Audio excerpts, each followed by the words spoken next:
नमस्कार, DD news पर आप देखना शुरू कर चुके हैं हमारा खास प्रोग्राम। इस वक्त मैं हूं लाल चंद्र सिंह। अगले एक घंटे में हम देखेंगे कुछ ऐसी खबरें जिन पर चर्चा जरूरी है, और ये चर्चा हम करेंगे अपने संवाददाताओं और खास मेहमानों के साथ। और आज सबसे पहले खास चर्चा होगी खास मेहमानों के साथ, और वो चर्चा है कि नए वक्फ कानून पर संसद में पिछड़ने के बाद जो विपक्षी दलों के नेता हैं, विपक्षी पार्टियां हैं और कुछ संगठन हैं, वो अब सुप्रीम कोर्ट का लगातार रुख कर रहे हैं और सुप्रीम कोर्ट में इस मामले की सुनवाई होने वाली है। तो सवाल यह है कि सुप्रीम कोर्ट जो फैसला देगा क्या उसको मान लेंगे? शाहबानो प्रकरण को याद कीजिए, नहीं माना था। बहरहाल इसी पर खास चर्चा खास मेहमानों के साथ करेंगे, और इसके बाद बात करेंगे कि राहुल गांधी बिहार के दौरे पर हैं। तो राहुल गांधी के दौरे से महागठबंधन में खलबली है, आरजेडी असहज है, क्योंकि राहुल गांधी ने एक ऐसी मांग कर दी है मुख्यमंत्री पद को लेकर, तो आरजेडी मुश्किल में आ गई है। इस पर भी करेंगे बात, और इसके बाद बात होगी गृह मंत्री अमित शाह के पावर पैक्ड जम्मू कश्मीर दौरे की, जिसमें यह दौरा बहुत ही खास है जम्मू कश्मीर की सुरक्षा के लिहाज से, और वहां की तमाम जो सामाजिक, आर्थिक और राजनीतिक परिस्थितियां हैं उसको लेकर भी। तो होंगे तमाम सवाल जवाब, लेकिन सबसे पहले इस वक्त की हेडलाइंस। राष्ट्रपति द्रौपदी मुर्मू पोर्टुगल और स्लोवाकिया की यात्रा के पहले पड़ाव पर पहुंची लिस्बन। पोर्टुगल के राष्ट्रपति के साथ प्रतिनिधिमंडल स्तरीय बैठक आज।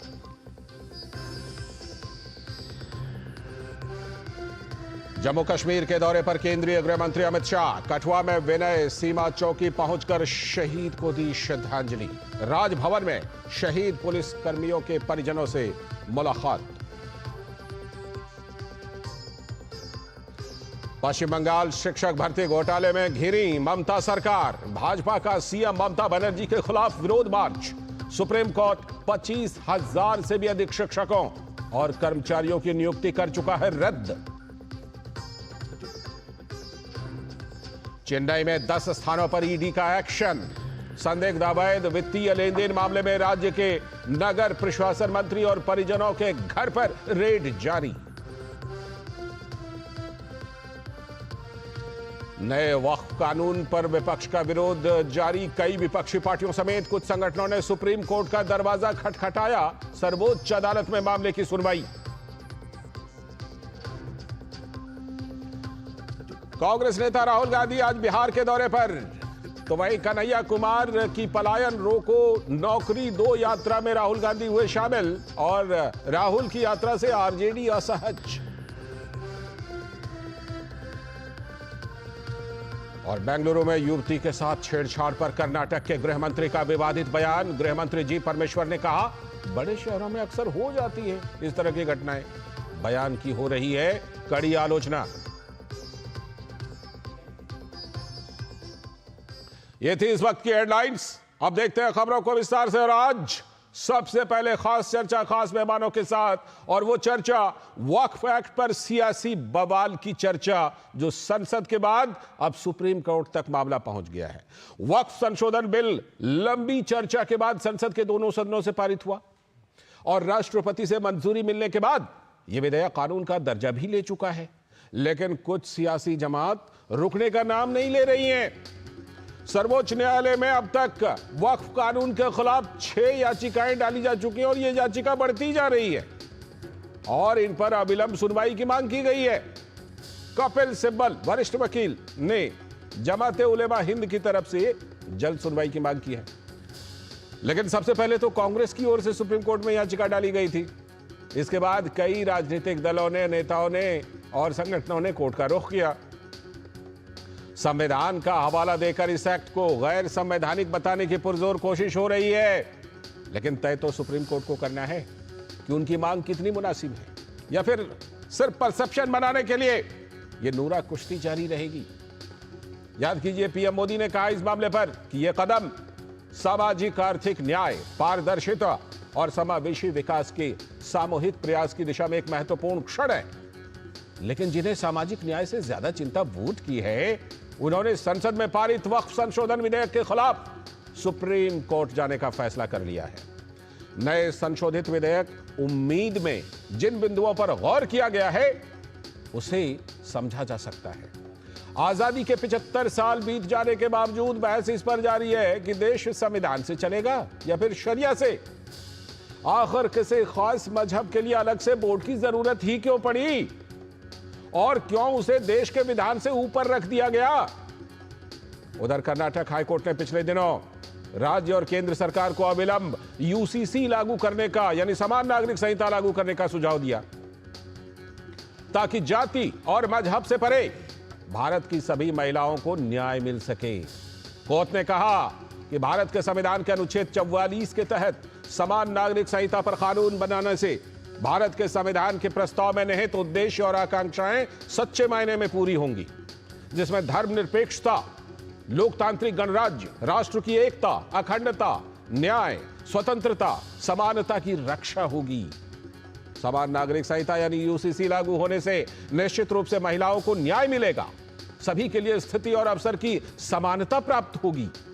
इस संवैधानिक व्यवस्था के बावजूद अगर वक्फ एक्ट का विरोध हो रहा है तो फिर कारण को तो समझा जा सकता है। ये क्या कारण है इसके पीछे? लेकिन वक्फ को कानून बनाने से पहले पूरी प्रक्रिया हुई, जेपीसी में भी गई थी। तो जेपीसी के चेयरमैन जगदम्बिका पाल ने कहा कि यह वक्फ कानून गरीब और पसमानदा मुसलमानों के हक में है। देश के लिए अब एक उस वक्त में एक बड़ा सुधार नरेंद्र मोदी जी की सरकार के द्वारा किया गया है, जिसका लाभ देश के गरीब, पसमानदा, ख़वातीन और बच्चों को, ऑर्फन को मिलेगा। अगर वाकई कांग्रेस पार्टी या राहुल गांधी को चिंता है देश के मुसलमानों के लिए, अगर उनको वोट बैंक नहीं समझते हैं, तो वो लीडर ऑफ अपोजिशन है राहुल गांधी लोकसभा में। इतने ऐतिहासिक बिल पे उनको क्या चर्चा में हिस्सा नहीं लेना चाहिए? न राहुल गांधी इस पे बोले, न प्रियंका वाड्रा गांधी इसमें लोकसभा में भाग लिया। और इस मामले में अल्पसंख्यक मोर्चा के नेता जमाल सिद्दीकी ने कहा कि इस मामले में जो भ्रांति फैलाई जा रही है उसके लिए अल्पसंख्यक मोर्चा, बीजेपी का जो अल्पसंख्यक मोर्चा है, वो लोगों को जागरूक कर रहा है। जो भ्रांतियां फैलाई जा रही है उस भ्रांतियों को अल्पसंख्यक मोर्चे कार्यकर्ता, समाज सेवी संस्थाएं, देश प्रेमी संस्थाएं, राष्ट्रवादी संस्थाएं दूर करके हमारी बहनों को, भाइयों को कोई गुमराह न कर पाए, इसकी व्यवस्था हम लोग करेंगे। और वही मामले पर सुप्रीम कोर्ट के वकील प्रदीप यादव ने कहा कि मामला अभी कोर्ट में है और आगे क्या होगा ये अभी देखना बाकी है। देखिए, अगर कोई भी एक्ट अगर चैलेंज हुआ है, वक्फ एक्ट में ये है कि वक्फ के पास जो प्रॉपर्टी हो, बेईमानी की प्रॉपर्टी है, बेईनामी की प्रॉपर्टी है, that is issue different. But जब एक्ट चैलेंज हुआ है, एक्ट को तुरंत स्टे की मांग मेंशन उन्होंने इसलिए किया है, श्री कपिल सिब्बल साहब ने भी इसलिए किया है क्योंकि नोटिफिकेशन के हिसाब से जैसे ही एक्ट भारत सरकार के गजट में पब्लिश होगा, तुरंत ही वो अपना प्रभाव में आ जाएगा, अपना काम करने लगेगा। और उसके बाद अगर 10 दिन बाद, 12 दिन बाद जब मैटर लगेगा तो ये उसका प्रभाव कहाँ तक पहुँच जाएगा, उसको नल एंड वाइड करना कोर्ट के लिए थोड़ा सा वो होता है। इसलिए मेरी कोर्ट से रिक्वेस्ट है, ऑनरेबल चीफ जस्टिस से रिक्वेस्ट है कि इस मैटर को हो सके तो आज ही सुन लीजिए। और इन सबके बीच कर्नाटक के पूर्व मुख्यमंत्री बसवराज बोम्मई ने कहा कि यह कानून गरीब महिलाओं के लिए वरदान है। Poor Muslims of this country, they have been suffering for last 75 years. Now the justice will be given to the poor Muslims and there will be a proper transparency, accountability and rule of law will be applicable for the people who are absorbing waqf properties also. Waqf property will also be protected by this. और वही मामले पर मुस्लिम धर्मगुरु अरशद मदनी ने कहा यह bill हमारे मजहब में हस्तक्षेप करने जैसा है। कानूनी एतबार से हमें कोर्ट का रुख करना चाहिए। हम आज कोर्ट के अंदर चले गए और मैं ये समझता हूं कि कानूनी एतबार से सबसे पहले हम ही गए हैं। जो लोग गए हैं वो कानून को कानून बनने से पहले गए हैं। हो सकता है उन्हें फिर दोबारा जाना पड़े, लेकिन सबसे पहले जमीयत उलमा हिंद इस मसले के अंदर गई है और हम जहां तक लड़ सकते हैं कानूनी एतबार से हम लड़ते रहेंगे, लड़ेंगे। तो ये कहना है कि हम लड़ते रहेंगे कानूनी तौर पर, हालांकि ये बात लोकतंत्र में गलत भी नहीं है। आप कानूनी तौर पर जरूर लड़िए, लेकिन लड़ने के बाद सुप्रीम कोर्ट जो फैसला देगा, जो भी देगा, उसको मानना भी चाहिए। आज इसी पर चर्चा हम खास मेहमानों के साथ कर रहे हैं। हमारे साथ जुड़ चुके हैं एसएन सिंह जी, भारतीय जनता पार्टी के प्रवक्ता, यहीं स्टूडियो में हमारे साथ हैं। बहुत बहुत स्वागत एसएन सिंह जी। विकास सारथी हमारे संवाददाता, सुप्रीम कोर्ट में क्या कुछ इस मामले पर चल रहा है उसको जानकारी देने के लिए, ताज़ा जानकारी देने के लिए जुड़ चुके हैं। और हमारे सलाहकार संपादक विनोद मिश्र जी भी हमारे साथ जुड़े हुए हैं स्टूडियो में ही। मैं पहले विकास के पास चलता हूँ। विकास, कपिल सिब्बल वरिष्ठ अधिवक्ता, उन्होंने कहा जल्दी से जल्दी इसकी सुनवाई कीजिए, एकदम जल्दी। और जो सीजेआई हैं उन्होंने टिप्पणी भी की। कपिल सिब्बल और सीजेआई के बीच कई बातचीत भी हुई इस पूरे मामले पर। अब आगे सुप्रीम कोर्ट में क्या कुछ होने वाला है? क्या आज भी कुछ हो सकता है क्या इस मामले पर? जी लालचंद, देखिए जहां तक याचिकाओं की बात है तो याचिकाएं जैसा आपने भी कहा कि 6 थी पहले और अब लगातार बढ़ रही हैं वो याचिकाएं। और इसमें जो महत्वपूर्ण लोग हैं, जैसे वो सबसे पहली याचिका कांग्रेस के एक नेता की तरफ से आई थी, उसके बाद असदुद्दीन ओवैसी ने सुप्रीम कोर्ट का रुख पिछले हफ्ते ही किया था। आज सुबह जो जमीयत उलेमा ए हिंद है उसकी तरफ से कपिल सिब्बल ने यहाँ पर मामले को मेंशन किया और सीजेआई से दरखास्त की कि जल्द से जल्द मामले को सुना जाए। इस पर आश्वासन दिया गया है कोर्ट की तरफ से कि आज, क्योंकि सीजेआई ही ये तय करते हैं कि कौन सी पिटीशन कब सुनी जाएगी और किस बेंच के द्वारा सुनी जाएगी, तो उस पर वो एडमिनिस्ट्रेटिव साइड से एक उपयुक्त निर्णय लेंगे और तब इसके बाद ये साफ हो जाएगा कि कब तक इस पूरे मामले में सुनवाई शुरू होगी। याचिकाओं की संख्या लगातार बढ़ रही है।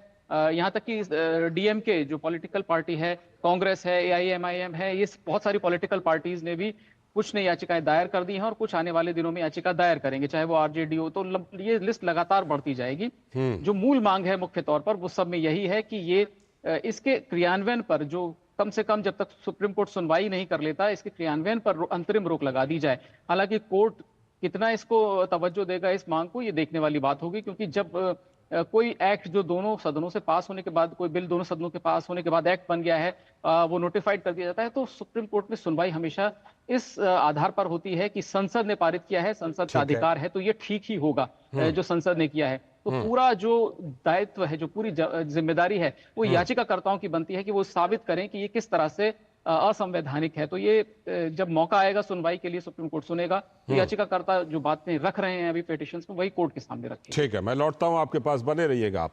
विनोद जी, जो अभी विकास बता रहे हैं और जो हम देख रहे हैं कि सुप्रीम कोर्ट जा रहे हैं, 6 याचिकाएं थी, वो बढ़ते बढ़ते शायद 8 हो चुकी हैं और हो सकता है आगे और बढ़ जाए, क्योंकि कोई भी पार्टी क्यों पीछे रहेगी। आगे कांग्रेस गई, पीछे पीछे आम आदमी पार्टी, आरजेडी, हो सकता है कल को 2-4 पार्टियां और चली जाएं, कोई दिक्कत नहीं है। लोकतंत्र है, सुप्रीम कोर्ट जाने में कोई दिक्कत नहीं है। इस प्रोसेस में कोई दिक्कत तो नहीं होनी चाहिए।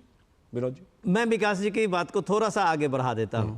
अभी जैसे कि मैंने एक खबर देखी है कि मुनम्बम मामले में केरल हाई कोर्ट ने जो पुराने उनके फैसले थे सिंगल बेंच के, कि जुडिशियल कमीशन जो राज्य सरकार ने बनाई थी मुनम्बम के मामले में, जो किसा 500 से 600 से ज़्यादा परिवारों की ज़मीन को वक्फ ने कब्जा किया था, तो उसने जुडिशियल कमीशन को इसलिए पहले सिंगल बेंच ने उसको रद्द कर दिया था कि ये वक्फ ट्रिब्यूनल का मामला है, ये ट्रिब्यूनल सुनेगा, इसमें कोई जुडिशियल कमीशन नहीं बन सकता। हाँ, बोला कि गठन का। और आज देखिए कि वक्फ एक्ट बनने के बाद ही केरल हाई कोर्ट ने कैसे ये डिसीजन पलट दिया है कि आज डबल बेंच ने सिंगल बेंच के उस निर्णय को पलट दिया।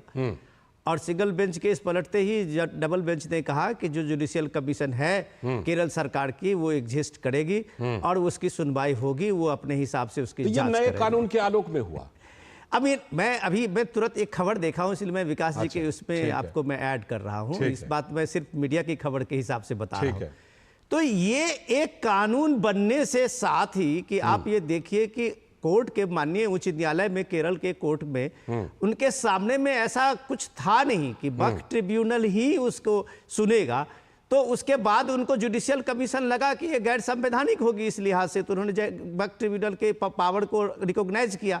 जुडिशियल कमीशन के जो राज्य सरकार की थी उसको एक तरह से उन्होंने डिसमिस किया। तो अब सवाल है कि जो राज्य सरकार, केरल सरकार, एक तरफ तो अपने असेंबली में संसद के इस प्रस्ताव को वक्फ बिल के खिलाफ में अपने असेंबली में उसके खिलाफ प्रस्ताव पारित कराती है, और दूसरी तरफ वो जो 600 किसान हैं वहां पे मछुआरे परिवार हैं, उनकी जमीनें जहां संकट में पड़ी हुई है, तो उसके लिए आप ट्रिब्यूनल, ये एक जुडिशियल कमीशन भी बना देते हैं।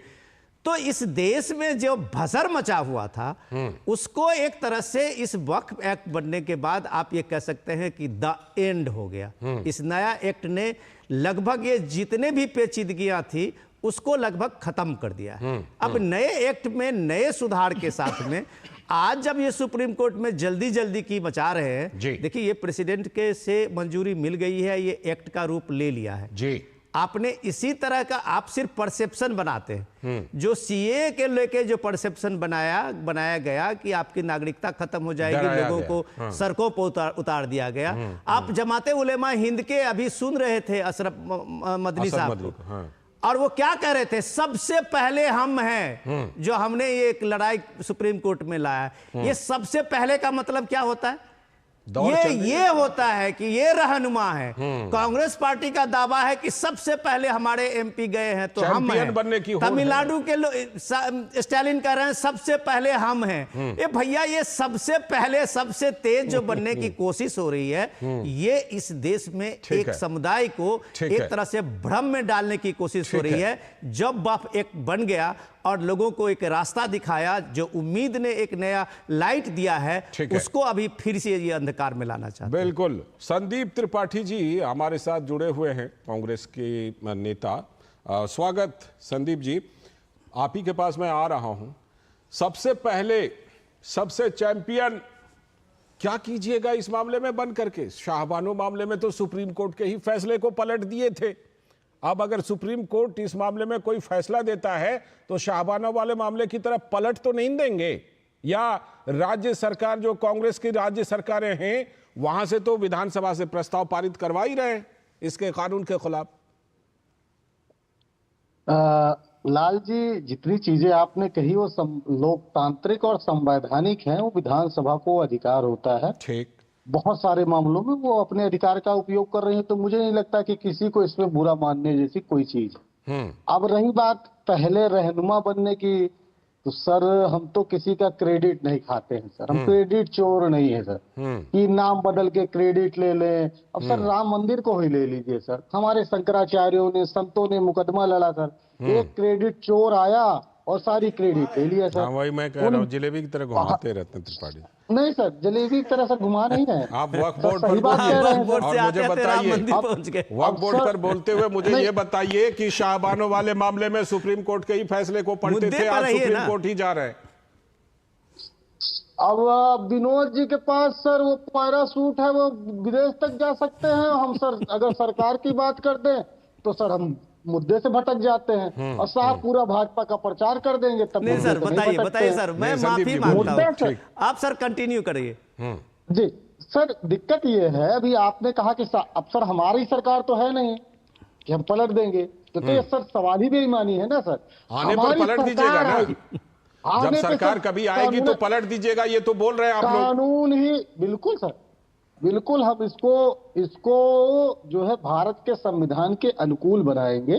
जिस तरीके से आज आप फिर वही, अगर सुप्रीम कोर्ट ने कह दिया कि भारत के संविधान के अनुकूल है, फिर भी पलट देंगे क्या शाहबानो वाले मामले की तरह? दो चीजें सर। सब, अगर आप सुप्रीम कोर्ट की आप बात कर रहे हैं, सुप्रीम कोर्ट का राम मंदिर का डिसीजन आया सर, या हाई कोर्ट का डिसीजन, जब ये सरकार नहीं थी, हम सरकार में थे, तो देश में कहीं पर कोई दंगा हुआ, किसी ने उसका विरोध किया क्या सर? कानूनी दायरे में सब जाकर विरोध किए सर हाई कोर्ट के डिसीजन का, तब तो इनकी सरकार भी नहीं थी। तो ये सर लोकतंत्र अगर इस बात की इजाजत देता है तो लोग कोर्ट गए हैं, और मुझे नहीं लगता कि सुप्रीम कोर्ट के किसी भी मामले को, तो सर ये लोग तो सुप्रीम कोर्ट के डिसीजन को नहीं मान रहे थे। अभी राम मंदिर का उदाहरण दूंगा तो ये 1984 में प्रस्ताव पारित करते थे, कहते थे हम संसद में आएंगे, कानून बनाकर मंदिर बनाएंगे, फिर 11 साल तक झुलाते रहे। संसद में कानून बना के मंदिर बनाना और सुप्रीम कोर्ट के फैसले को शाहबानो वाले मामले में उसको पलट देना, दोनों दो बातें हैं। मैं कह रहा हूं कि सुप्रीम कोर्ट में अगर आगे बढ़ के, सबसे आगे बढ़ के जा रहे हैं, तो सुप्रीम कोर्ट अगर इस मामले में व्यवस्था देगा तो उसको पलटिएगा नहीं, पलटने की उसको बात नहीं कहिए फिर। नहीं सर, अगर ऐसे आप कहेंगे चुनाव आयोग का मसला हुआ सर, इस सरकार ने पलटा कि नहीं पलटा? सुप्रीम कोर्ट ने एक निर्णय दिया था, उन्होंने पलट दिया सर। ठीक है, मैं यहाँ एसएन सिंह जी को लाता हूँ। एसएन सिंह जी बताइए, सरकार के अधिकार, एसएन सिंह जी, अगर वो सुप्रीम कोर्ट आगे बढ़ करके गए हैं, सबसे पहले गए हैं, दिक्कत क्या है? एक प्रक्रिया है, लोकतांत्रिक प्रक्रिया। नहीं, अच्छी बात है, लोकतांत्रिक प्रक्रिया को अपनाना चाहिए, कौन मना किया? वो तो वहां तो हॉल मार्क लग जाता है। हम ये मानकर चलते हैं हमारा सोना 24 कैरेट का है, वहां जाएगा तो और प्रामाणिकता सिद्ध हो जाएगी। और भारतीय जनता पार्टी तो इसमें विश्वास करती है, 87 में एक मुहिम चलाती है राम जन्मभूमि का, और फिर भी सुप्रीम कोर्ट पे भरोसा करती है। जब संवैधानिक संस्था उस पर मोहर लगाती है तो देखिए भव्य राम का मंदिर बनता है। लेकिन एक विश्वास की बात करेंगे, अभी इन्होंने कहा कि भाई एक लोकतांत्रिक प्रक्रिया है, तो एक लोकतांत्रिक प्रक्रिया सिर्फ एक पक्ष के लिए, एक कौम के लिए अपनाया जाता है कि सभी के लिए अपनाया जाता है? आपने राम मंदिर वाली 370 में भी आप किसके खिलाफ गए? एसएन सिंह जी, आप ये बात रखिएगा, लेकिन राम मंदिर वाली बात पर संदीप जी ने एक बात और कहा कि क्रेडिट चुरा लिया बीजेपी ने, ये आरोप लगाया। नहीं, मैं कह रहा हूं कि मैं सूर्य भगवान को 1 लोटा जल देता हूं, तो आप 5 लोटा दे दीजिए। हम 2 टाइम अगर कोई चीज करते हैं, योग करते हैं, तो आप 5 टाइम योग कर दीजिए। लेकिन आपको करना नहीं है ना, आपको डर है, आप तय नहीं कर पा रहे कि आपको भारत के तरफ रहना है या भारत के विरोध के तरफ रहना है। अभी ये कह रहे थे सारी संवैधानिक संस्थाएं इसीलिए बनी है कि संविधान को मजबूत किया जाए, लेकिन संविधान को खंड खंड करने का कार्य अगर किसी के कालखंड में किया गया, उसी का नाम तो कांग्रेस है। ठीक है, अब इमरजेंसी लगा गया वाले मुद्दे पर आ जाइए। देखिए, वक्त के साथ इसलिए ये खड़े रहेंगे कि वक्त वाली बीमारी जो वायरस थी वो इन्हीं के द्वारा तो दी गई थी। वो लाइलाज कहा जा रहा था, जैसे आपने वैक्सीन दे दिया, कहा जाता था, जैसे आपने एंटीवायरस वैक्सीन दे दिया। ऐसी संजीवनी बूटी ले आई, राम नाम की संजीवनी बूटी। भाई जो चाह रहे हैं उनका दर्द भी बढ़ रहा है, और जो पी रहे हैं कई लोग ठीक भी उससे हो जा रहे हैं। तो निश्चित तौर पे वक्त जो लाइलाज बीमारी थी और जिससे सब समाज को हानि पहुंच रहा था, मुस्लिम समाज को हानि पहुंच रहा था, पसमानदा समाज को हानि पहुंच रहा था, आदरणीय मोदी जी ने उस वक्फ बिल में संशोधन करके सभ्य समाज को, सर्व समाज को, भारत के समाज को खंडित होने से बचा लिया। एक बार फिर से अपने संवाददाता विकास सारथी के पास चलता हूं। विकास, जो इस पूरे मामले का मेरिट है, जिसे कहते हैं ना एक लीगल मेरिट होता है, आपने खुद जिक्र किया कि सुप्रीम कोर्ट तो इस आलोक में इसको देखेगा ना कि संसद से पारित यह कानून है, राष्ट्रपति के द्वारा स्वीकृत यह कानून है, ये हमेशा सुप्रीम कोर्ट के दिमाग में रहेगा।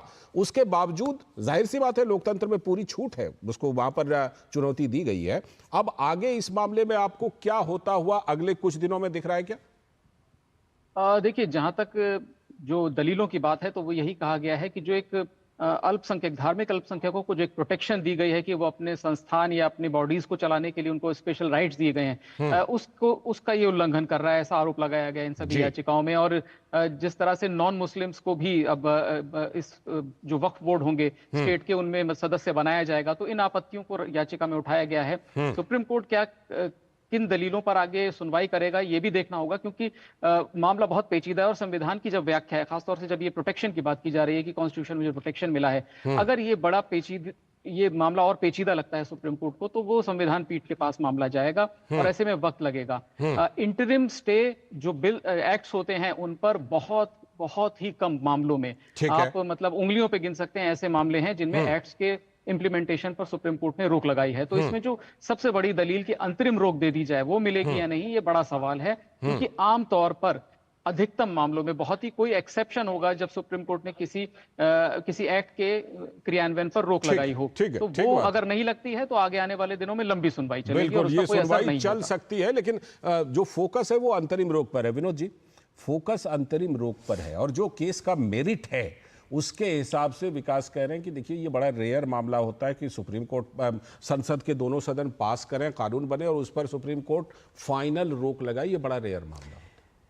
लाल जी, मैं विकास जी की बात में थोड़ा सा लीगल बात और कर देता हूं इसमें लेकिन मैं एक जवाब तो उनको दूंगा, संदीप जी को देना चाहूंगा कि संदीप जी देखिए, सवाल है कि आप लोग जिस तरह से अपने एक कानूनी प्रक्रिया को और कानूनी प्रोसेस को जिस तरह से तोड़ मरोड़ के अपने वोटर्स को करते हैं ना, वो चीज़ें गलत है। लोगों में एक गलत मैसेज जाता है। जैसे आपने इलेक्शन कमीशन के लिए, चुनाव के लिए बात कही, सुप्रीम कोर्ट ने कभी नहीं कहा था कि इलेक्शन कमीशन के लिए सरकार को सुझाव देने की बात कही थी कि आप इलेक्शन कमीशन में जो मुख्य आयुक्त हैं उनकी नियुक्ति के बारे में एक कानून बनाइए, आप उस प्रोसेस को पूरा कीजिए। तब तक के लिए वो व्यवस्था दी थी जिसमें सुप्रीम कोर्ट के और जज जो और ही बाकी कानून सारे बना तो लोग सुप्रीम कोर्ट ने उसको और ओके कर बाकी तो इसके बाद पार्लियामेंट का हक है कानून बनाना। सुप्रीम कोर्ट कानून नहीं बनाता है, ये हम आप सारे देश के लोग बिल्कुल, जानते होंगे। बिल्कुल। उसी प्रक्रिया से वो हुआ था। आप लोग उसको दूसरी तरह से कर रहे हैं, आपके पार्टी के अध्यक्ष भी कर रहे हैं, राहुल गांधी भी कर रहे हैं, जबकि स्थिति ये है। रही बात दूसरी बात, अभी हम कर्नाटक हाईकोर्ट की चर्चा कर रहे थे लाल जी आपके रिपोर्ट जी में। जी कर्नाटक हाईकोर्ट ने एक तरह से खेद व्यक्त करते हुए UCC सेंट्रल वाला जो गवर्नमेंट सब पार्लियामेंट से लेके स्टेट को कहा है कि आपका 44 आर्टिकल 44 जो है, जब तक आप उसको लागू नहीं करते हैं या उसको विधान में नहीं लाते हैं, तब तक आपका देश के संविधान प्रियम्बुल ही आपका पूरा वैलिड नहीं होता। जी आप एक मुस्लिम महिला को कोर्ट में इतने दिन से प्रे है कि उसको एक जस्टिस मिले जिसमें उनके पैतृक संपत्तियों में उसको अधिकार मिले, तो कोर्ट के पास में नहीं है क्योंकि आपके देश में यूसीसी लागू नहीं है। तो कोर्ट कहता है कि आप समानता का अधिकार, आप बंधुत्व का अधिकार, आप लोगों में एक जो सिटीजनशिप का अधिकार है किसी का, वो अधिकार देने के लायक आप अगर संविधान को नहीं रखते हैं तो फिर आप उसके प्रियम्बुल का क्या मतलब होता है। तो आप ये देखिए कि देश में आपने कैसे एक पहले तो प्रियम्बुल को ही आप अभी तक एस्टैब्लिश नहीं होने दिए, क्योंकि आपको यूसीसी देने में बेईमानी है, आपको एक जगह सरिया रखना है, आपको इसी वक्फ बोर्ड में जो ये लड़ाई है वो सिर्फ वो सरिया की है कि संविधान से यह देश चलेगा या सरिया से चलेगा। आजादी के 75 साल में यह बहस चल रहा है इस पे। ये शर्मनाक है बिल्कुल कि आपका देश आज कहां से कहां प्रोग्रेस किया है। आप उस देश को कहां ले जाना चाहते हैं उस बहस में कि वो तमाम सरिया वाले जो लोग हैं त्रिपाठी जी, उनको जाके पूछिए, मदनी जी को पूछिए, ओवैसी जी को पूछिए कि उनका वेस्टेड इंटरेस्ट क्या है इसमें। ठीक है। और इंडिविजुअल के वेस्टेड इंटरेस्ट को अगर आप उसको एक तरह से अगर पर्दाफाश करेंगे तो समझ में आएगी कि ये वक्फ बोर्ड एक्ट जो नया बना है वो कितना विस्तार लिया है इसका। बिल्कुल बिल्कुल। और साथ में एक मिनट, प्रधानमंत्री भी ये उठा चुके हैं कि सेक्युलर देश में कम्युनल कानून ये चला क्या है इस देश में। आप एसएन सिंह जी कुछ जोड़ना चाहते हैं, जोड़ लीजिए, फिर संदीप जी से जोड़ लीजिए, उसके बाद संदीप जी। हमारा अधिकार है तो मैं जरूर संदीप सिंह जी से पूछना चाहूंगा, सामाजिक न्याय के लिए क्या कभी कांग्रेस सुप्रीम कोर्ट गई है? चाहे साहबानो केस का मामला था, चाहे 3 तलाक का मामला था, सामाजिक न्याय था, सब पूरे एक समाज को, एक महिला समाज को न्याय मिलना था। क्या कभी आप उसके लिए गए? संदीप जी एक मजहब के लिए जाते हैं या सामाजिक न्याय के लिए जाते हैं? संदीप जी जवाब दीजिए। 370 के पक्ष में गए या विपक्ष में गए? हमेशा आप बताइएगा, भारत के पक्ष में जाते हैं, भारत के लोग जवाब ले लीजिए, जाते हैं विपक्ष के? संदीप जी का जवाब, संदीप जी बोलिए। पहले विनोद जी अभी आपने कहा कर्नाटका के डिसीजन की बात की और यूसीसी की बात की कि उसने कहा कि जो है यूसीसी लाना चाहिए। तो सुप्रीम कोर्ट ने कहा था, सुप्रीम कोर्ट बड़ा है या हाई कोर्ट बड़ा है, सुप्रीम कोर्ट ने कहा था कि ये केंद्र सरकार और राज्य सरकार का विषय है, इसमें हमें हस्तक्षेप नहीं करना है। यूसीसी के मसले में लोग कोर्ट गए थे, गलत आप कह रहे हैं। फिर आप सुप्रीम कोर्ट के बारे में गलत कर रहे हैं। हमारा रिपोर्टर है ही विकासार्थी, कई बार दरियाफ्त कर चुका है, कई बार सुप्रीम कोर्ट ने सेंटर को कहा है कि यूसीसी लाना जरूरी है। यूसीसी पर कहां तक आगे बढ़े जी, आप ऐसे भ्रम मत फैलाइए। हमारा रिपोर्टर खड़े हैं पार्लियामेंट वहां सुप्रीम कोर्ट से, अभी आपकी बात को दुरुस्त कर देंगे। एक मिनट में बता दे रहा हूँ, डेट भी बता दूंगा आपको, नवभारत टाइम्स की रिपोर्ट भी बता देता हूँ, आप भेज भी देता हूँ। अब आते हैं दूसरे विषय पर। यूसीसी के संबंध में उसने कहा केंद्र को करने के लिए, उसने कोई कानून बनाने की बात नहीं कही। आप सजेशन दे सकते हो या आदेश नहीं दे सकते, पहली चीज। Sir, supreme court prime minister Modi Lal Qila से कहा है कि इस देश में सेकुलर कानून होगा जी। अब क्या आप समझते हैं? लाल किला से पीएम मोदी ने कहा इसी बार 15 अगस्त को, ये सुप्रीम कोर्ट के आदेश के आलोक के बाद ही कहा था। आपके चैनल पे कम से कम 10 डिबेट यूसीसी पे हमने की है, ठीक है, और विनोद जी आप भी रहे हैं साथ में। मेरे कहने का आशय ये है, 2 सवाल बनते हैं कि एक धर्म है सनातन और एक धर्म है मुस्लिम, जिसको कह रहे हैं आप सरिया से चलता है, एक मनुस्मृति से चलता है। फिर मनुस्मृति इसमें कहां से आ गया? कहीं पे संविधान में मनुस्मृति का कोई एक प्रावधान आप दिखा दीजिए। ये क्या मतलब है? ये बैलेंसिंग एक्ट आप लोग क्या करते हैं बिना मतलब वाला, गैर जरूरी बैलेंसिंग एक्ट। लालचंद जी, देश धर्म से चल रहा है क्या? संदीप जी, ये देश धर्म से चल रहा है कि संविधान से चल रहा है? पहले तो आप क्लियर हो जाइए। और संविधान से चल रहा है तो संवैधानिक कहां सोशल मीडिया की हल्की बातें लेकर आ जाते हैं? कहां संविधान में मनुस्मृति का क्या है बताइए। पार्लियामेंट अगर कोई चीज बनाता है तो उसका क्यों विरोध करते हैं? आप बताइए देश किससे चल रहा है? संविधान से, संवैधानिक व्यवस्था। संदीप जी का आप जवाब आने दीजिए। पार्लियामेंट में कोई कानून बन रहा है तो क्यों इसका विरोध कर रहे हैं? विरोध करने का संदीप जी को केवल जलेबी बना रहे हैं। ठीक संदीप जी बोलिए। अब जलेबी बना रहे डायलॉग, आप बताइए ना कि क्या कारण। संदीप जी बोलिए। ठीक है, संदीप जी को बोल दीजिए। संदीप जी सर, बात ये है जो अभी अफसर पूरा आपने तो ब्लेंड कर देते हैं, ये तरीका आप लोगों का अच्छा है, चा चा चा चा चा चा कर देंगे। आप कहां काम मुद्दे को ले जाते हैं जरा देख दें। आपने मनुस्मृति का खामखा बिना मतलब का जिक्र कर दिया, सोशल मीडिया पर चलने वाली हल्की बातें। नहीं सर, सोशल मीडिया नहीं। तो और क्या बताइए, एक भी प्रावधान मुझे संविधान में एक भी प्रावधान बता दीजिए जो मनुस्मृति से प्रभावित हो, मैं मान लूंगा। सर मैंने संविधान की बात की, मैंने कहा अभी क्या आपने शरिया कानून और मनुस्मृति का नाम ले लिया? रिक्वेस्ट है, मेरी बात तो आ जाने दीजिए महाराज। कीजिए ना, तो वही तो मैं कह रहा हूं, पॉइंट पर बात कीजिएगा तो हम तो सुनने के लिए तैयार बैठे हैं। जब पूरी बात होगी तभी तो पॉइंट निकल कर आएगा, बीच में आप टोक देंगे कहां से निकल कर आएगा। हमने कहा कि दो धर्म है, एक धर्म चलता है शरिया से और एक धर्म सनातन चलता है मनुस्मृति से। नहीं चलता है, यहीं पर आप कहेंगे आप नहीं आइए, आप कहेंगे टोक देते हैं। मैं यहीं पर आ गया, आप ही के नेहरू जी ने हिंदू कोड बिल को पारित किया है। हिंदू कभी मनुस्मृति से नहीं चलता, आप गलत कह रहे हैं, आप इसको वापस लीजिए। मैं वही कहते हैं, ऐसी कर देते हैं कि हमें बोलना पड़ता है, भ्रम फैलाते हैं, नहीं चाहते कि बोले। लालचंद जी पूछिए, धार्मिक शिक्षा दे सकते हैं हम? बहुसंख्यक धार्मिक शिक्षा दे सकते हैं? 70 साल आपका राज रहा, मनुस्मृति में धार्मिक शिक्षा है ना? मनुस्मृति में भेद है ना? धार्मिक शिक्षा दे सकते हैं? नहीं दे सकते? पॉइंट पर बात कीजिए, संविधान से देश को नहीं चला। एसएन सिंह जी रुक जाइए, एसएन सिंह जी रुक जाइए। नहीं लालचंद जी, एक छोटी सी चीज पे आइए। आज डिबेट इस बात को हो रहा था, ठीक है, कि वो एसएन सिंह जी ये हम कर लेंगे, किन कारणों से जा रहे हैं बताएंगे ना? किन कारणों से जा रहे हैं, क्या क्या उसमें करा भी है और क्या संशोधन जा रहे हैं? शांत रहो, स्टेडियम में बैठ के बता रहे हैं। एसएन सिंह जी रुकिए, ये जहां कहीं भी डेविएट होंगे हम है ना करने के लिए। संदीप जी बताइए। बिल्कुल सर, आप बोलेंगे सर मैं सुनूंगा। संदीप जी मैं सिर्फ ये कह रहा हूं कि एक शरिया के, आप कह रहे हो कि शरिया कानून सनातन धर्मियों के हिसाब से खराब है, वहां के जो नियम कानून है आपके हिसाब से शरिया कानून बढ़िया है। सर मैं बताता हूं सर, उस पर भी आ रहा हूं। मैं सिर्फ ये कह रहा हूं कि उत्तराखंड में यूसीसी लागू हुई। मैं कहना क्या चाहता हूं, यही तो मैं कह रहा हूं, पूरी बात नहीं देते तो बात का मजा कुछ दूसरा होता है। उत्तराखंड में यूसीसी लागू हुई, आप वहां पर लिविंग रिलेशन को वैधता प्रदान करते हो, मतलब कि आप कहां जा रहे हो, शरिया की तरफ जा रहे हो, वहां पर बहुविवाह की जो है अनुमति है, और आप जिस जो है प्रताड़ना से, जिस उससे हमारे ऐसी बातें करने लगते हैं कि हमें बोलना पड़ता है बीच में। आती है, प्रधानमंत्री मनमोहन सिंह जी रहते हैं, मतलब यहाँ बैठ के सोनिया जी को भी अपशब्द कर रहे हैं। नहीं आदरणीय मनमोहन सिंह जी को भी अपशब्द किसी का नहीं,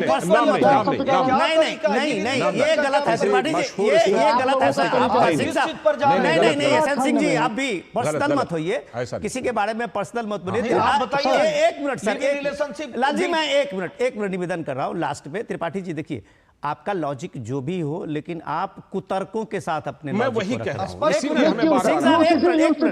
एक मिनट सर, आप एक शरिया को सुनिए, आप किसी भी हिंदू के समाज में, परिवार में, व्यवस्था में, देश में कहीं भी उसको एक सेकुलर होने से कोई दिक्कत नहीं है। पूरे समाज में आजादी के बाद से आप ये देख लीजिए, सनातन अपने आप में एक सेकुलर है। आप अभी प्रयागराज, कुंभ अभी प्रयागराज वाले ही हैं, आप प्रयागराज से ही आते हैं। आपने देखा होगा कि इस दुनिया ने देखी है अभी कि भाई ये सनातन में आपने ये मनुस्मृति को, आप एक नैरेटिव को लेके आए थे। राहुल गांधी आपके नेता इस बात को लेके जाति विभेद करना है, हिंदुओं में विद्वेष करना है, दलितों को बार बार इस चीज के लिए बताना है ये मनुस्मृति से चलता है, इसलिए आप लोग इसको एजेंडा को लाते हैं। ठीक है। सवाल ये है, चर्चा इस पे हो रही थी, मनुस्मृति पे चर्चा हो रही थी, धर्म पे चर्चा हो रही थी, वक्त पे चर्चा हो रही है। रुकिए, एक मिनट रुक जाइए, मुझे अपडेट करने दीजिए। बताएंगे ना, रुकिए, जो बात उठी है उस पर मुझे विकास सारथी से जरा एक क्लैरिफिकेशन। विकास सारथी समान नागरिक संहिता यूसीसी को लेकर सुप्रीम कोर्ट का लेटेस्ट क्या है बताइए।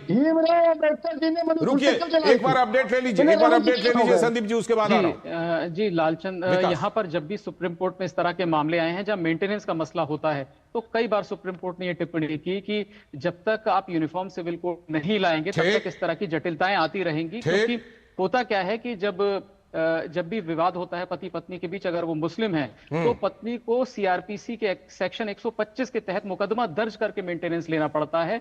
और इसीलिए कोर्ट ने कहा कि इसमें जो एक डाइकोटोमी है कि ये मुस्लिम महिलाओं को सीआरपीसी के तहत ही क्यों आना पड़ता है, उनको अपने पर्सनल लॉ के तहत अधिकार क्यों नहीं मिल जाता। तो इसमें यूसीसी को लेकर के सुप्रीम कोर्ट के अलग अलग बेंच कई बार टिप्पणी कर चुकी हैं और इसमें कोई विरोधाभास नहीं है। संदीप जी आपने सुन लिया ना, मैं आपसे ये कह रहा हूं कि ये जो यूसीसी को नकारने के लिए और शरिया को सहारा देने के लिए कभी मनुस्मृति, कभी सनातन ये सब करते ना, नहीं कीजिए। एकदम क्लियर स्टैंड लिया कीजिए कि हाँ मैं शरिया के पक्ष में हूं, मैं यूसीसी के खिलाफ हूं, सीधा ये यहां की इसमें ये प्रावधान वो प्रावधान, ऐसे फिर नहीं कीजिए, फिर उसमें सवाल उठते हैं।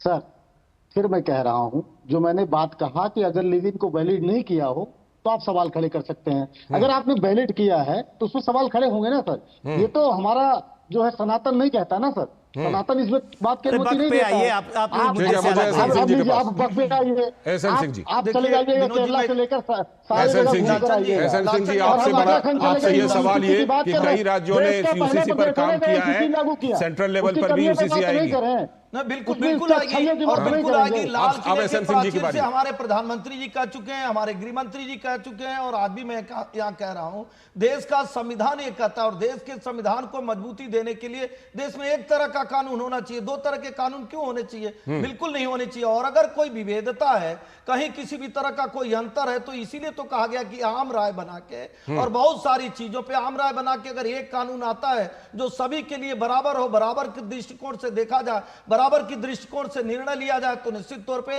ये समाज के लिए हितकर होगा, राष्ट्र के लिए हितकर होगा। कांग्रेस के लिए हो सकता है हितकर हो ना हो, इसलिए कांग्रेस पहले भी इसका विरोध करती रही और आगे भी विरोध करेगी। लेकिन हम ये जरूर कहेंगे कि आज जो चर्चा हम वक्त पे कर रहे थे, दोबारा हम पूछना चाहेंगे लालचंद जी आपके माध्यम से, देश की जनता ये जानना चाहेगी कि कांग्रेस क्यों विरोध कर रही है, जबकि मुस्लिम समाज खुश है, पासमानदा समाज खुश है, महिला समाज खुश है। कांग्रेस को क्यों दिक्कत है? जिसके लिए आप जवाब संदीप जी, वह तुष्टिकरण वाला भी आपसे नाखुश। ठीक है, संदीप जी का डायरेक्ट जवाब। संदीप जी सर, तुष्टिकरण पर मैं सिर्फ इतना कहना चाहूंगा कि ये एक तरफ कहते हैं सदन से लेकर पूरे देश में आपकी डिबेटों में बार बार कहते हैं कि हमने मुस्लिमों को मूर्ख बनाया, तो भैया हमने तुष्टिकरण क्या जवाब किया? देंगे इनका जो इन्होंने पूछा है वक्फ कानून को लेकर। मूर्ख बना, हाँ उसके लिए आते हैं सर। अभी इन्होंने कहा कि जो है सारा पसमानदा समाज खुश है, सारे समाज खुश हैं, तो साहब आपने मुस्लिम एरियो में आज भी पुलिस क्यों आपने लगा रखी है? आज भी फोर्सेस आपने जो है डिप्लॉय कर रखा है, क्यों?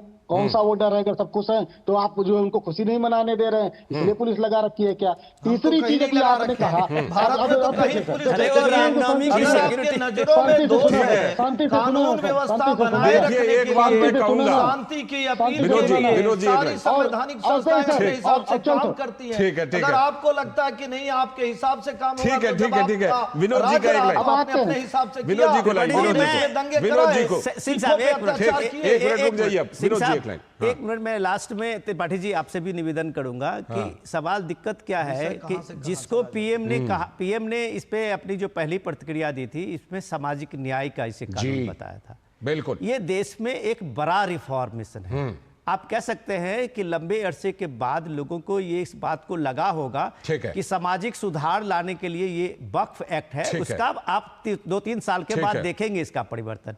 सवाल ये है कि इस वक्फ एक्ट को पढ़े बिना, एक सर मेरा निवेदन है, इसको पढ़े बिना जो लोग भ्रम फैला रहे हैं, इस वक्फ एक्ट को देखिए, ये वक्फ एक्ट आपकी तुष्टिकरण और संतुष्टिकरण वो अलग की बात छोड़ दीजिए। आपके बड़े नेता राहुल गांधी, सोनिया गांधी, प्रियंका गांधी पार्लियामेंट्री होते हुए 1 मिनट वक्फ पे टाइम नहीं दिया है। जी बिल्कुल, इसको लेकर भी सवाल उठ रहे हैं, वो सवाल किसको नाखुश कर रही है वो जाने, लेकिन इस भ्रम को छोड़िए, शुक्रिया, देश को आगे बढ़ने दीजिए। वक्फ एक्ट में लोगों को न्याय मिल रहा है, उसको मिलने दीजिए। शुक्रिया, बहुत बहुत शुक्रिया संदीप जी, एहसन सिंह जी, विनोद जी और विकास आपका भी जुड़ने के लिए बहुत बहुत शुक्रिया।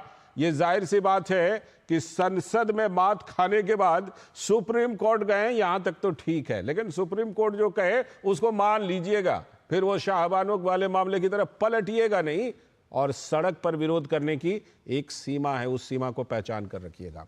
वक्त है अभी ब्रेक का। ब्रेक के बाद जब लौटेंगे तब बात करेंगे कि राहुल गांधी की दौरे से बिहार की राजनीति में क्या कुछ खलबली मची है।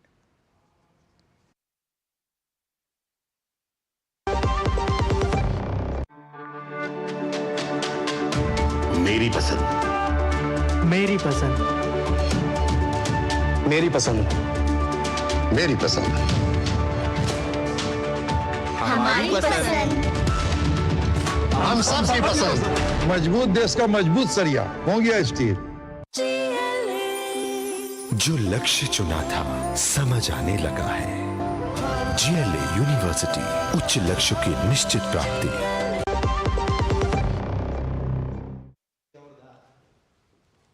स्वागत है। ब्रेक के बाद आप देख रहे हैं DD न्यूज पर। इस वक्त अब बात करेंगे राहुल गांधी के बिहार दौरे की, जहां चुनावी मौसम में सियासी पारा चढ़ गया है। कांग्रेस के नेता राहुल गांधी पिछले 2 महीने में तीसरी बार बिहार के दौरे पर हैं और बेगूसराय में पलायन रोको नौकरी दो पदयात्रा में कन्हैया कुमार के साथ शामिल होकर राहुल गांधी ने सियासी गर्मी बढ़ा दी है।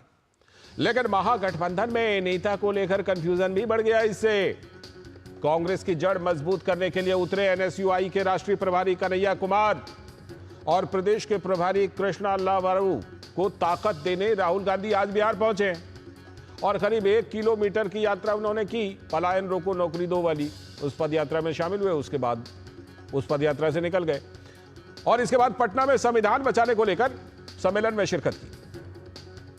लेकिन बड़ी बात तो यह है कि कांग्रेस ने मांग कर दी है कि बिहार में महागठबंधन की तरफ से दलित मुख्यमंत्री चेहरा होना चाहिए, उसको प्रोजेक्ट किया जाए। वर्तमान में कांग्रेस के जो राज्य अध्यक्ष हैं राजेश कुमार, वो भी दलित हैं। लेकिन लालू यादव, वो तो अपने बेटे तेजस्वी यादव को महागठबंधन की तरफ से मुख्यमंत्री का चेहरा पेश कर चुके हैं। हालांकि सभी जानते हैं कि आरजेडी प्रमुख कन्हैया कुमार को पसंद नहीं करते, साथ ही तेजस्वी के अलावा किसी और मुख्यमंत्री के चेहरे बनाने की बात तक सुनने से भी परहेज करते हैं लालू यादव और आरजेडी।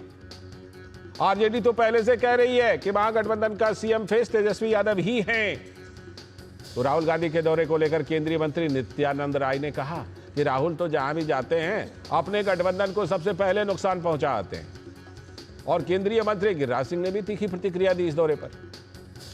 लेकिन बिहार विधानसभा का चुनाव कांग्रेस के लिए बहुत महत्वपूर्ण है। पिछले 25 वर्षों में कांग्रेस आरजेडी के भरोसे बिहार की राजनीति करती आ रही है, लेकिन इस बार कांग्रेस पहली बार यह प्रयास कर रही है कि उसका संगठन अपने दम पर खड़ा हो। लेकिन क्या यह लालू यादव को मंजूर होगा?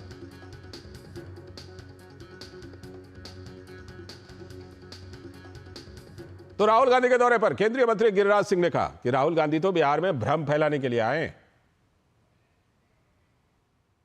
वो क्या देखना जाएंगे? आए, घूमे, जाए, नौटंकी करें, भ्रम फैलाएं।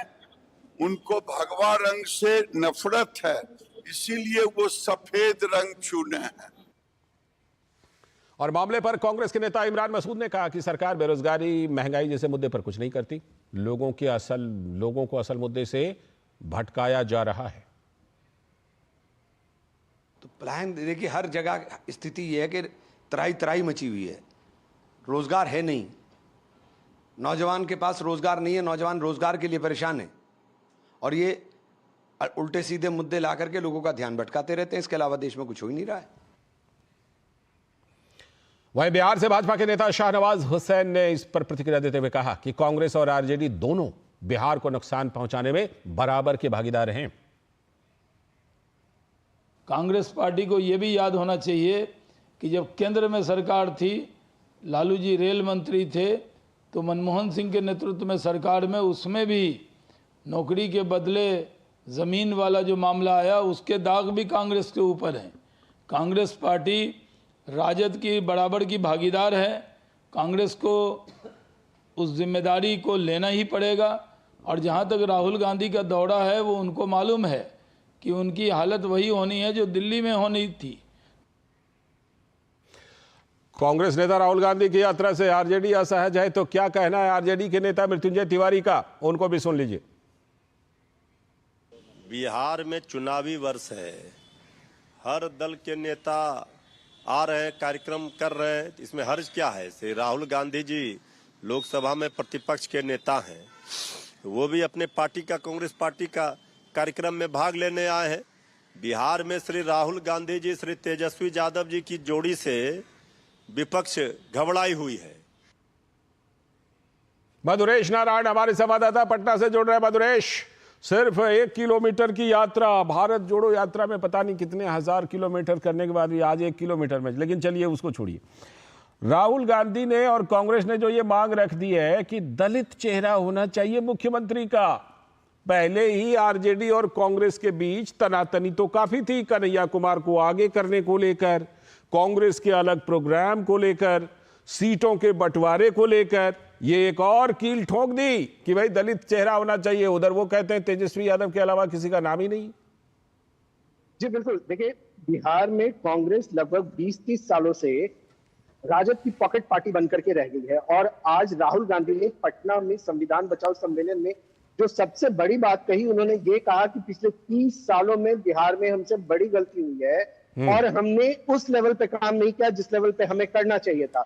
तो कहीं ना कहीं जो इशारा था वो राजद की तरफ था कि हम राजद के छत्रछाया में रह करके काम कर रहे थे, इसलिए हम उस लेवल पे काम नहीं कर सके, हम अपने कार्यकर्ताओं को विश्वास में नहीं ले सके, हम अपने वोटर्स को विश्वास में नहीं ले सके, और वो लगातार हमसे अलग होते गए, हमसे छूटते गए। और लगे हाथ राहुल गांधी ने ये भी कह दिया कि वो ओबीसी पिछड़े वर्ग की के लोगों को अब साथ लेके चलेंगे, आगे लेकर के आएंगे और संगठन में भी उनको ज्यादा से ज्यादा जगह देंगे। तो राहुल गांधी पटना में आकर के राजद पे बड़ा हमला करके गए। जी बिल्कुल, ये बड़ा हमला है। लेकिन राहुल गांधी जिस तरह से अपनी सक्रियता बढ़ाए हुए हैं, क्या आपको लगता है कि इस सक्रियता के पीछे अगर मकसद को थोड़ा सा डिकोड करने की कोशिश करें, क्या सीटों को, जितनी सीटें मिली थी पिछली बार उतनी सीटें या ज्यादा से ज्यादा सीटें हासिल करने का मकसद है, या लगता है कि वास्तव में कांग्रेस ने यह फैसला कर लिया है कि आरजेडी का साथ छूटे तो छूटे? देखिए, किसी भी स्थिति में कांग्रेस राजद का साथ नहीं छोड़ सकती है, क्योंकि वर्तमान जो स्थिति है उसमें बिना राजद के कांग्रेस का कोई बहुत बड़ा वजूद नहीं दिखता है। लेकिन कांग्रेस को जिस तरह से हमने देखा कि पिछली उत्तर प्रदेश के चुनाव में सपा की तरफ से जो भी सीट दिया गया उसमें संतोष करना पड़ा, उसी तरह का फॉर्मूला कहीं बिहार में उसके साथ ना खेल दिया जाए, क्योंकि पिछली बार 70 सीटों पे उनको चुनाव लड़ने के लिए दिया गया था, 19 सीटों पे उन्होंने केवल जीत दर्ज कर सके। अगर उनका अच्छा प्रदर्शन रहता तो बिहार में महागठबंधन की सरकार बन सकती थी, लेकिन तेजस्वी इसी कारण से चूक गए यहाँ पे। ठीक है, तो कहीं ना कहीं ज्यादा से ज्यादा सीट लेने का जो प्रेशर है वो बनाने की कोशिश है। बिल्कुल, शुक्रिया मधुरेश, शुक्रिया जुड़ने के लिए। पटना से हमारे संवाददाता मधुरेश नारायण जुड़े थे। वक्त है एक ब्रेक का, और ब्रेक के बाद जब लौटेंगे तब बात करेंगे गृह मंत्री अमित शाह के जम्मू कश्मीर दौरे की।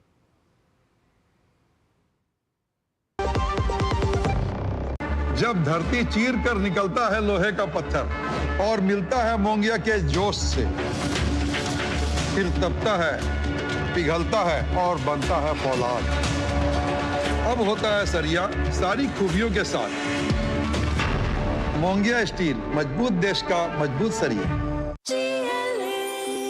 जो लक्ष्य चुना था समझ आने लगा है। जीएलए यूनिवर्सिटी, उच्च लक्ष्य की निश्चित प्राप्ति।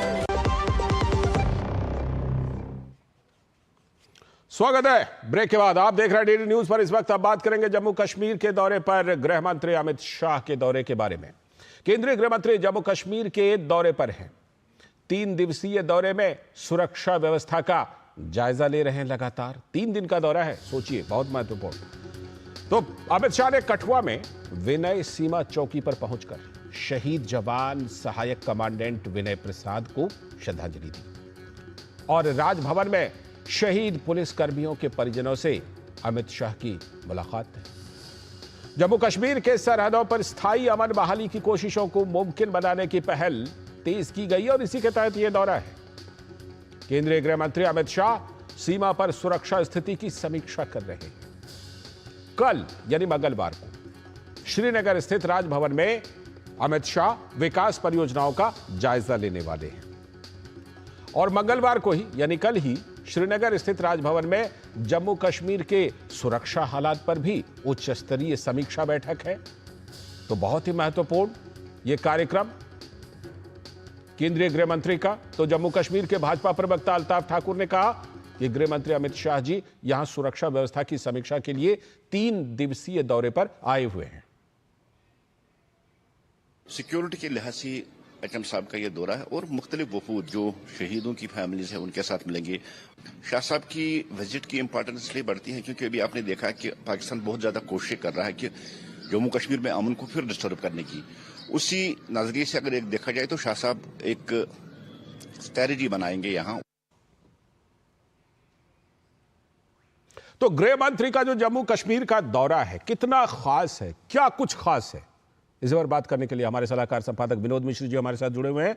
विनोद जी, कैसे गृह मंत्री अमित शाह के इस समय के जम्मू कश्मीर के दौरे को समझा जाए, कितना अहम है, कि क्या अहमियत है इस समय के दौरे की?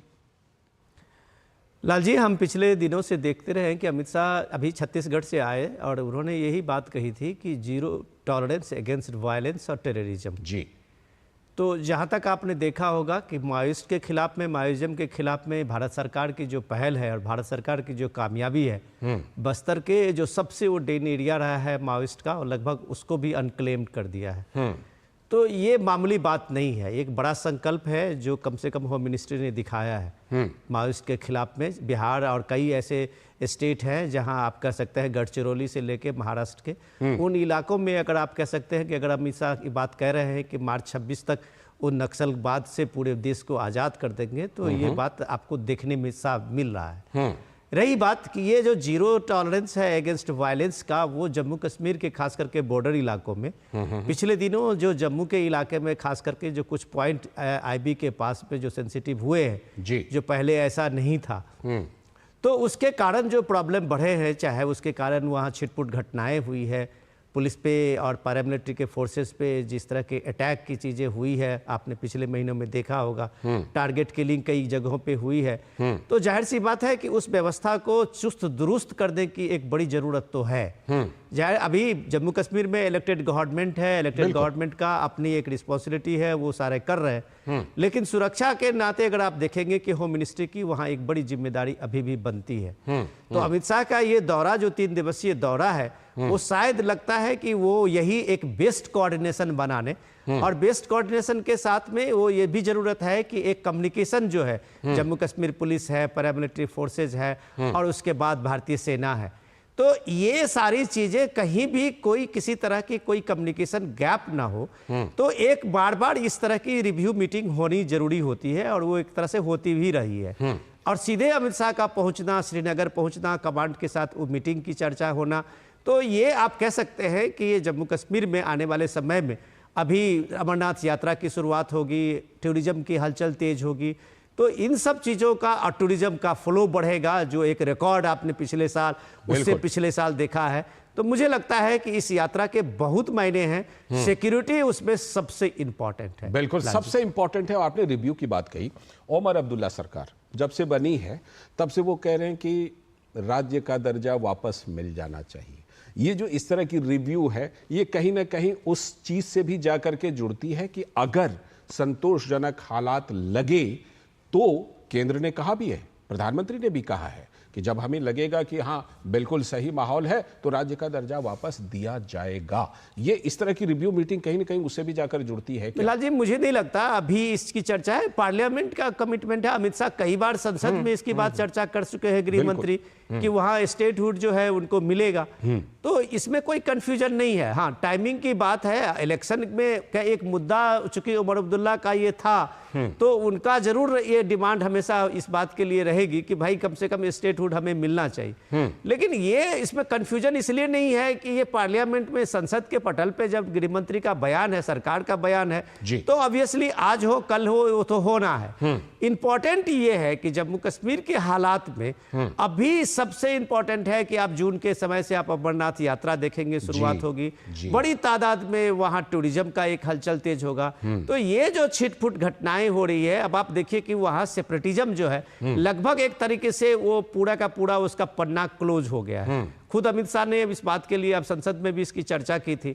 तो वो अब बंद कॉल, हड़ताल, ये सब चीजें तो पुराने जमाने की बात हो गई, वो सब चीजें खत्म हो गई। रही बात जो ये नया एक हाइब्रिड मिलिटेंसी की बात हम लोग सुनते हैं कि कुछ पैसे देके वहाँ कुछ जमातें कभी सक्रिय हो जाती है, कभी कुछ एक्शन में आ जाती है। ये सब जो चैलेंज है वो डेवलपमेंट के लिए, पीस के लिए कितना नुकसानदायक है, इन सब चीज़ों के लिए ये समीक्षा मुझे लगता है कि इस बार बहुत इंपॉर्टेंट है, जो खुद गृह मंत्री वहाँ रह के वहाँ मौजूद होकर इन सब चीज़ों की समीक्षा करेंगे। बिल्कुल, सुरक्षा व्यवस्था जितनी अच्छी रहेगी उतना अमन रहेगा, उतनी तरक्की होगी। और इस लिहाज से गृह मंत्री अमित शाह का ये 3 दिनों का दौरा बेहद महत्वपूर्ण है, जम्मू कश्मीर का दौरा। बहुत बहुत शुक्रिया विनोद जी जुड़ने के लिए और जानकारी और विश्लेषण के लिए। और इसी के साथ आज के इस वक्त में इतना ही। पूरी टीम को दीजिए अनुमति, लेकिन डीडी न्यूज पर खबरों और कार्यक्रमों का सिलसिला लगातार जारी है। नमस्कार।